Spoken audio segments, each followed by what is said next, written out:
Welcome to The Code, your guide to health and human performance. I'm your host, Dr. Andrew Fix from Physio Room, a performance-based rehab facility here in Denver. On this podcast, we're going to explore the key areas of your life that impact your overall health and wellness, from sleep hygiene and stress management to nutrition, movement, relationships, and more. We bring you conversations with industry experts and top performers to share strategies they have for cracking the code on health and human performance. Now let's get to today's show. What's up, guys? Dr. Andrew Fix back. And as you know, I'm a physical therapist with Physio Room, and this is The Code that you're listening to. As I typically say, I really appreciate you guys being on here, no matter who you are, where you are, how you're listening to this, any of those different podcast platforms, websites, whatever that might be. Really, really appreciate your time for being on here. And hopefully you find some value in this episode. Today, what we're going to talk about is deliberate cold exposure. And I use the term deliberate just in the sense of like you are choosing to put yourself in a cold environment. Think of ice baths, cryotherapy chambers, whatever that might be. And what I definitely want to do is give credit where credit is due. So if you want a much more in-depth, more lengthy version of a similar topic, I would encourage you to hop on over to the Huberman Lab podcast with Dr. Andrew Huberman, episode 66, where he does a deep dive on deliberate cold exposure and the effects that has on our health and our performance and strategies for implementing that into a routine or a protocol, as he likes to say, for yourself. So we're going to hit the highlights of this topic, but we're not going to go nearly in depth like the quality of in-depth that he does on that episode, where it's about 2 hours long. And it's a really, really informative episode. But cold exposure it's like a buzzword right now, like ice baths, cold plunges, all this stuff. You're hearing about it, you're seeing about it on social media, you're hearing about it on commercials, whatever that might be. I mean, I get ads for this stuff all the time, probably because I'm talking about it with friends, with colleagues, with clients. And it's just something that's very pertinent right now. And maybe you are familiar with or hear the term biohacking. People are trying to use cold exposure to biohack their way into better mental and physical performance. So what we're going to try to do today is just sort of talk about, like, if you're going to do that, why should you do it? First of all, are you just doing it because your friends do? Are you doing it because someone told you? Or you're doing it because you understand some of the purposes behind what it's actually going to cause or provide you? And then if you're going to do it, we'll try to share some easy strategies for how cold, how should you set it up, what's a more expensive but maybe better version or more convenient version, what's a cheaper option that's a little bit more accessible to more people, and we'll go from there. So I guess before we dive too deep into some of the effects of ice baths and cold plunges and cold exposure, I think it's just important to point out that, throughout the day, we have what's called a circadian rhythm. And you guys are probably familiar with this, but essentially what that means is, there are times in the day where our energy rises and lowers. It affects our sleep and wake cycle. The light in the sun is highly involved with that. But along with that circadian rhythm, there are times throughout the day in which our core body temperature, or the heat that our body is, rises and lowers. And one of the most important things to point out is when our core body temperature rises, that is typically one of the times is when we wake up in the morning. Our body gets a little bit too warm in our sleeping environment. And then as a result of that, we wake up. The point in which you are coldest is a couple hours before you actually wake up. So that's a point where you're cold, your body's core temperature is colder. So as we start diving in and as we start talking about when you might do cold exposure stuff, they really dive into this on that Huberman Lab podcast, is, might not be the best idea right before you go to bed, because even though you would think jumping in the ice bath or in some sort of a cold plunge would cool you down, and I guess it does in the moment. However, the physiological effect that has on your body is one of warming you up, right? Because as a result of you getting in that cold environment, your body is triggered to try and heat you back up. And that might involve shivering, that might involve, just a bunch of metabolic processes in your body. So a couple hours after that ice bath, you might actually be quite warm. And that may be a hindrance on you trying to fall asleep if you did this right before bedtime. So just something to consider, and, kind of pointing out that there is this big effect on our body. So while we're diving into that, like, what are some of the other effects of doing cold exposure? Whether that's cryotherapy chamber, which I've done a couple times, whether that's an ice bath, which I've done many, many times, um, whether that's taking a hike and hopping in like a waterfall area where the water is really cold. One of the main reasons that a lot of people are starting to do this, or at least more well known, more readily available, like in the social media and in a consumable way that you find out that people are doing this, is as a way to build resilience and to build grit. Because if you've hopped in an ice bath before, and I'll probably continue to use the term ice bath or cold plunge, just as a result of that's what I do. I've been doing this for the past few months, and that's the method that has worked best for me. But there's other ways, right, that you can get cold exposure too. But by build resilience and grit, obviously, if you've jumped in one of these before, it's a challenge. It's a mental hurdle that you have to overcome in order to get yourself in that water that is cold, or right when you step in, if you don't like go all in all at once, like you feel that cold on your legs or on your waist or however far you're in there. And my gosh, it is a hurdle and an obstacle that you have to overcome, a mental challenge that you have to get through to sit yourself in there.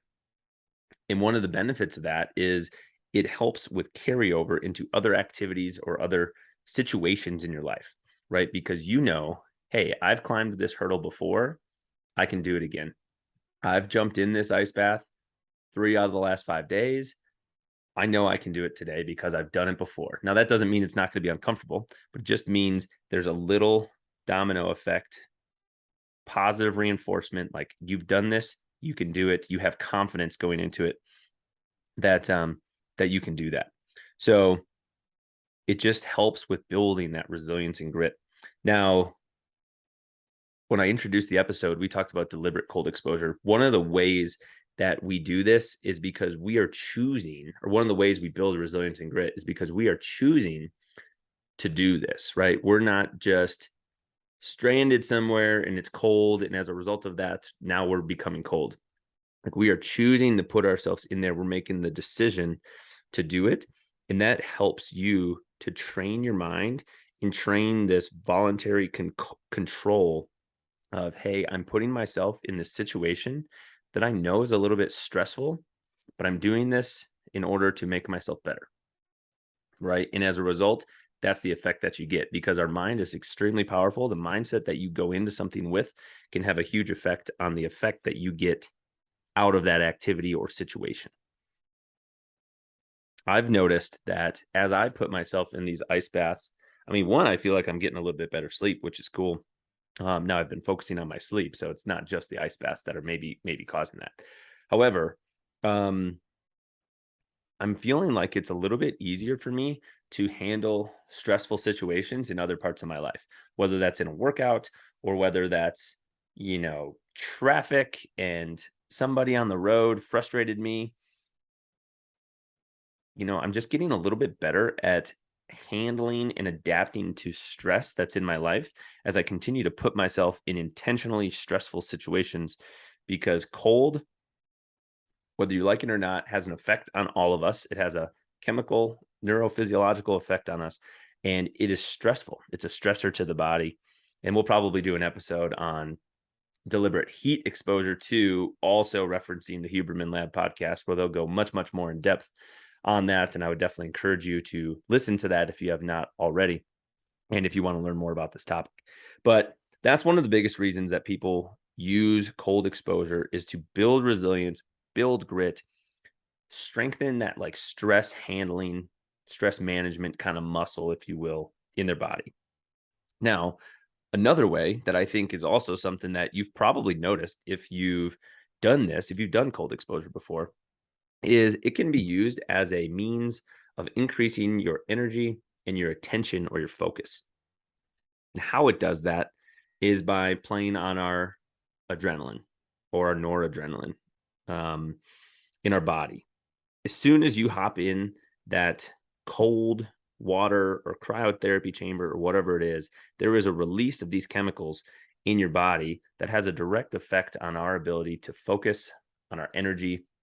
We probably all know, at least to some extent, what adrenaline feels like when you get yourself in a situation where maybe there's competition, or maybe there was some stress and you really know that you need to do something. There's some adrenaline that's flowing, and we can feel how that suppresses some of the other feelings in our body, like fatigue or like being unsure, because it makes us focused and it makes us have a heightened sense of awareness when those chemicals are flowing in our body.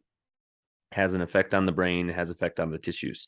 So those are probably two of the biggest reasons why people use it. And then the third one that I want to talk about, I think is interesting because I didn't necessarily know this one. I sort of felt it maybe, but I didn't know this until I started diving into some of the literature, listened to that other podcast, and started to learn more about the true effects of what cold exposure can do for us. And that is potentially increase our mood or improve our mood. So how does it do that? Well, you know the sound of that ding on your phone, and you look at it and you're like, wow, I've got a new notification on Instagram. Somebody liked my photo or somebody liked my video or whatever that is. And what does that cause in our body? That causes a release of a chemical called dopamine. And most of us are probably familiar with dopamine, at least as a term. But what that does in our body is that improves our mood. It makes us happy, right? So getting into an ice bath has the same effect on our body. It has an effect of releasing dopamine, which can improve our mood. It can also improve our focus and attention. So I just thought that was very interesting because I mean, we all love the feeling of people giving us love on our phone, on our social media. Someone gives you a compliment. Like, how does that make you feel? It makes you feel great. Well, you can kind of self-manufacture a similar chemical effect on the body, release of that dopamine, by doing some deliberate cold exposure. What I thought was pretty cool. And then another reason that you might do cold exposure, one of the other big, like, four main benefits we talked about: resilience and grit, energy and focus, improving our mood, is it can have a positive impact on ramping up our body's metabolism. Now, who doesn't want that, right? Who wouldn't want their metabolism to be a little bit higher? This is one of the same reasons we talk about people lifting weights and getting stronger, is because when you have more lean muscle mass on your body, your metabolism, your metabolic rate, as I like to call it, is higher, which means you burn more calories just being you because you have more muscle, and muscle is what we call expensive to maintain, right? It takes calories to maintain that muscle. So by making your body cold and then forcing your body, we talked about your body has a reaction to getting cold, is it needs to warm itself back up to bring your core body temperature back up. That is expensive to do, right? That takes calories for your body to warm itself back up. Now, I say expensive, it's not like, you're burning thousands of calories to do this. The number of calories is relatively small, but nonetheless, it does rev up your metabolism. So one of the ways, that you might feel that is shivering. Shivering, of course, takes some calories to do. Your body's moving. One of the really cool things about improving the metabolism is, again, this was something I did not know until I looked more into this topic, is our adipose tissue. We have different types of fat cells in our body, and we've got white cells and we have brown fat cells. And basically what those are is the white cells are more of like the storing fat. It's there, it's for energy, it's just kind of being held on to in reserve. And then we have brown fat cells, which are more the fat cells that are metabolically active, being used, kind of converting to energy. Part of that metabolic process that happens in the cold plunge is we transition or convert some of these fat cells from white to brown, which is beneficial in our body, right? So that's a way of metabolizing that fat and starting that process to be able to potentially use that for energy and not just have it hanging around as storage. Okay. Now you can try to play into this a little bit more when you're in the ice bath. And this was a little crazy when I heard this on Huberman's podcast of, ways that you can cause the body to really be more metabolically active. And one thing that happens when we hop in the ice bath is the longer we sit in there, our body is warmer than the water. We start to develop this like thermal layer, warm layer around us, kind of as a protective mechanism for our body to keep itself warm in this cool environment. So the more that you can disrupt that, the more challenging that ice bath is going to be, right? So if you're sitting in there, what you'll notice is that initially it is a big shock, but if you sit still, usually you can tolerate that okay, all depending on the temperature, when we'll get to temperature in just a minute.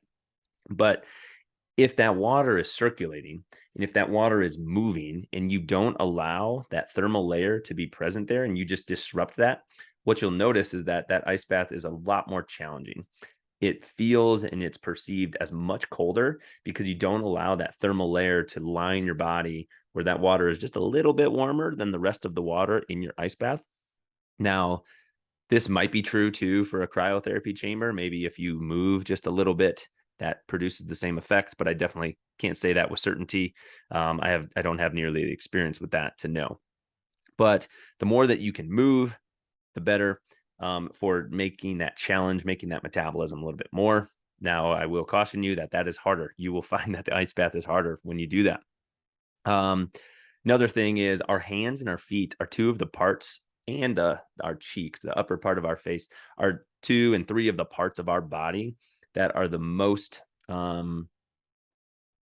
successful in expelling heat. Those are the very sensitive parts of our body in terms of temperature regulation.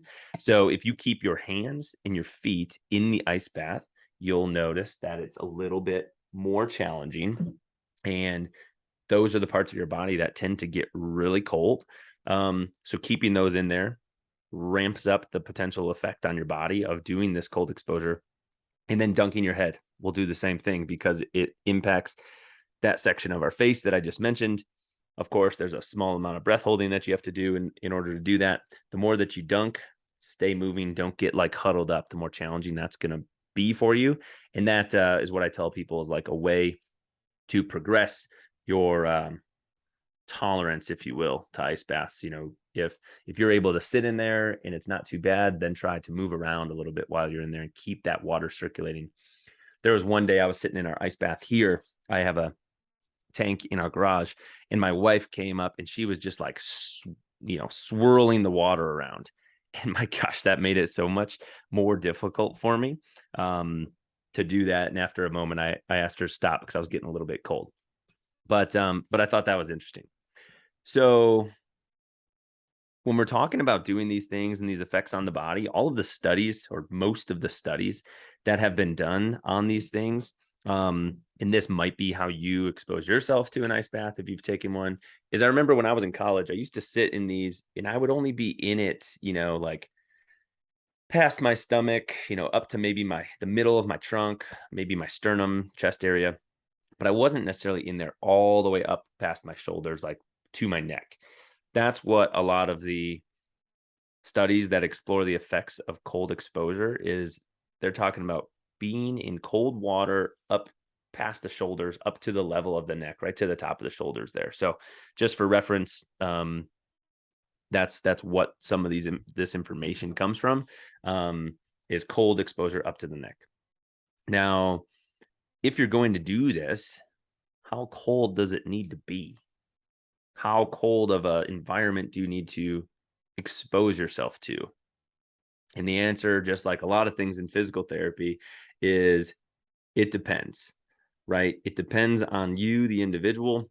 My tolerance might be different than yours, might be different than somebody else's.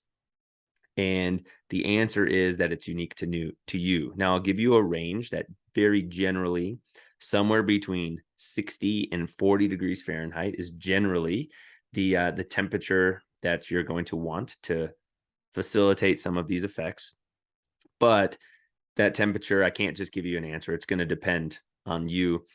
What I would say is what I see a lot of times advertised on social media is approximately 45 degrees is a good temperature to stay in for a handful of minutes, 5, 4, somewhere in that range. But you may need to build up to that in order to do that. That might be really hard for you to do. The general rule of thumb is you'll find if you were to hop in 60-degree water, at first it's cold, but it's not that bad, right? Like you can probably almost all of us can tolerate that for a short period of time without getting too frigid. The water that you use, if you're using water, or the cryo chamber, the environment that you're using needs to be, to get these effects like it and to jump that mental hurdle, it needs to be cold enough that you're uncomfortable when you're in there, cold enough that you are thinking, I want to get out of here. However, not so cold that you feel dangerous, like you're in danger or that you're harming yourself, and not so cold that you're not able to stay in, right? So it needs to be cold enough to be uncomfortable to you, but you're able to stay in there. You're able to mentally decide, no, I can do this. I'm going to stay here because I know this could be beneficial for me in a couple different ways. So that would be my recommendation. Shoot for somewhere in that 60 to 40 range. I would suggest, if you're new to this, start towards the top end of that range and gradually work your way down until you find a place that feels appropriate for you. And you can get some of these same effects, even if you're not at the low end of that range. What that might require, though, is just staying in a little bit longer. And right before we wrap this episode up, I'll tell you, based on some information that I heard on that Huberman podcast and read online, as I dove into some of these studies, the recommended dosage or the recommended time that you spend in there if you're going to use cold exposure for any performance or physical performance or mental performance benefits. So 60 to 40 degrees, generally speaking, would be about how cold I would suggest. And then let's talk about some ways that you can accomplish this.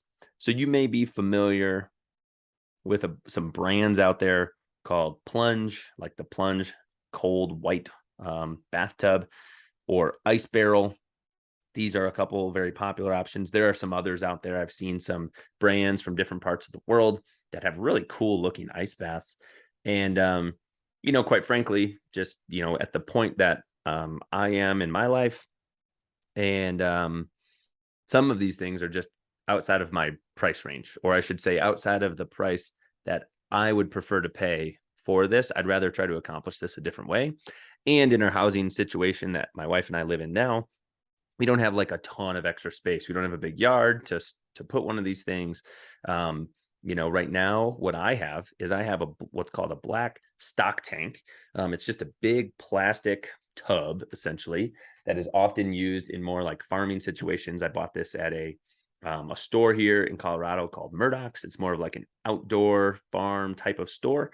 And it's just a big plastic tub. It's 100 gallons large. They make other ones too, like 150. So for, I'm 5'9", 190 pounds. For me, the 100-gallon option is big enough for me, but it would be pretty challenging for two of us to sit in there. I mean, we could do it, but our legs would be real tangled up with each other. If you were looking to maybe get two people in there, you'd probably want the 150 option or something a little bit bigger. Same thing with like the Ice Barrel and the Plunge, the typical size that those are pretty much designed for one person. Some of these things, though, do have a cooling unit that, is powered and plugs in, and it can cool and keep the water at a particular temperature for you, which would be a really nice feature. I do wish that I had that. I just didn't want to bite the bullet on the price for those things. So another option that I've seen out there is people taking big white like chest freezers that you may have in your garage or in your basement, and then doing a little DIY project on those things and doctoring it up where you just go on to the inside and you have to seal all of the seams so that no water can leak out, because there's a lining on the inside of those, but there are seams in there that if you were to fill it up with water, it could leak out and damage it. So you have to seal that with like a sealant, like a caulking type of gun. And And then you can sort of have the same thing. If you get a big one of those, you could sit in there. But like I said, I went with the stock tank version. It was relatively inexpensive. However, then the challenge for me is, how do I keep the water cold? And of course, the easiest option, you might be saying, well, Andrew, you just buy ice and you put the ice in there and that'll cool the water down, which is true. But it takes quite a bit of ice to cool water down to that temperature, especially if it's warm outside and that water's not already very cold. I noticed that the water comes out of my hose at somewhere in the 60, 65-degree range. So if I want to cool that water down to 50 or 45 degrees, it actually takes quite a bit of ice. And what I had started to do was I was saving ice from our freezer in gallon bags. And as I accumulated a couple of those, then I would take an ice bath on that day and I'd dump that in there. And to my surprise, a handful of gallons, 4 gallons of ice really doesn't cool the water down as much as you would think. So I was talking with a couple friends, and the option that I've started to do, which if cost savings is one of your motivators, as it was for me, this is actually working out pretty good. It's a little bit of an inconvenience, but not big enough for me not to do it. So what I've done is I have been freezing water bottles that I've used and filling them back up with water, freezing them. And I have like 40 frozen water bottles that essentially are like 20-ounce ice cubes. And I toss those into my tank of water.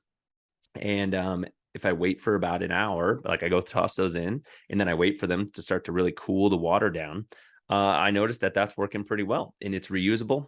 As I finish that ice bath, I let those ice water bottles sit in there until they've completely, like kind of thawed and got the water as cold as they can. And then I'll take those out and I'll set them on a towel and I'll let them air dry so that the bottles aren't wet when I put them back in the freezer. And what this cadence has allowed me to do is about every 2 or 3 days, through the refreezing and drying process, I'm able to get this water cold and do this ice bath. And then whenever I feel necessary, I drain that tank and I refill the water so that I have clean water. I do try to keep something over the top. There's not like a lid for this thing, but I do try to like cover it with something to prevent dust and things from getting in there when I'm not using it. And that has worked pretty well. So, that strategy has worked really well for me. It's been a learning process for sure. And, maybe I'll invest in one of these other options when we're in a different house situation, because we just don't have a lot of extra space right now. So something that's a little bit bigger would be a little bit of a hard thing for us. All right. So now let's get to the real actionable steps of this. We talked about how cold the water should be. We talked about some of the effects that doing deliberate or purposeful cold exposure can have on our body. So how long do you need to do it in order to get some of these benefits? And full disclosure, I'm totally just snagging this information right here from what I read online. I definitely didn't come up with this, but this is where some of the studies come from, is if that water is cold enough, the minimum effective dose to produce some of these effects in a noticeable manner on the body is you want at least 11 minutes per week of total exposure to that cold. 11 minutes per week. So for example, that could be 3 times a week. You take a 4 or 5 minute ice bath, or maybe you do it more often per week. Maybe you do it like 6 times a week, but you do it for like 2 or 3 minutes and you get yourself in that 12 to 15 minute range. That seems to be the effective amount to get some of the benefits of this. So if the water is cold enough, that's about what you need in order for this to be beneficial and for you to start to feel, hopefully, some of the dopamine release and the focus and the energy and building some of that grit and resilience. What I have noticed personally is the more often I do it per week, the easier it is for me to hop in the next day or 2 days later. There was one period of time since I started doing this where I went like 2 or 3 weeks because I was doing some traveling and stuff. I went like 2 or 3 weeks without doing it. And it was a little challenging for me to hop in that next day when I got back to my routine. So I would say, in terms of my personal experience with the grit and the resilience, the more consistency there is to your routine, the easier it has been for me to do it. Now, you do not have to go out and buy any of these options necessarily just to get started. I mean, some of the things that you could do, I know cold showers are popular with some people, and they feel like a burst of energy or awareness when they do those. So that would be a great place to start, gradually bringing down the temperature of your water when you're in the shower just to get this kind of shock to the system. And then most people listening to this probably have a bathtub in their house in addition to a stand-up shower, or your shower is in your bathtub, and that would be also a great place to start. Fill that bathtub up with cold water, throw some ice in there, and just sit in there. I know that you won't be able to, maybe depending on how big you are and how big that bathtub is, you might not be able to get in all the way up past the shoulders to the level of the neck, but it's still a great place to start, especially if you are a um, athlete that focuses on a lot of lower body things. You might notice some benefits in this. I know these are really popular in the world for endurance athletes, for people trying to use it as a sports recovery tool. So definitely can be something that's beneficial. So I would recommend starting there and then explore some of these other options: the ice barrel, the plunge, the stock tank like I have, doctoring up one of these chest freezers, whatever you think might be the best strategy for you. And then for more information on like diving into the real physiology of how this impacts you from a recovery standpoint, how it can affect your strength, how it can affect your endurance, your power, all this stuff, because there are some different effects on that. And some of the timing that they went into on that Huberman podcast was, it might not be from a strength standpoint the most beneficial from strength and hypertrophy to hop in an ice bath right after your training session. But for a recovery perception and for an endurance perspective, it can be beneficial. So just kind of interesting there, but we won't go into all those details on this. The main thing that I wanted to highlight was the resilience, the grit, dopamine release, and some effects on the metabolic processes in our body, the energy and focus that we have are some of the main reasons that I do it, because I have taken the last 2 years to try to focus more on not just the physical performance side of things, but my sleep, my stress, my recovery, in addition to what I'm doing in the gym. So if this was a podcast that was interesting to you, I would love for you to let us know that. I would love if you would take just a moment to go on whatever podcast platform you're on. Please leave us a review. Tell us about the things that you like on this episode. And then if this brings up more questions, please send them over to me. And if I don't know the answer, I'll try to figure it out. I'll continue to listen to other extremely smart people like Andrew Huberman that I've mentioned like 5 times on here. So I really appreciate your guys' time hanging out with me here on the code, whether you're sitting, driving, wherever you're listening to this. Thank you so much. And I really look forward to catching you next time on the code. Have a great day.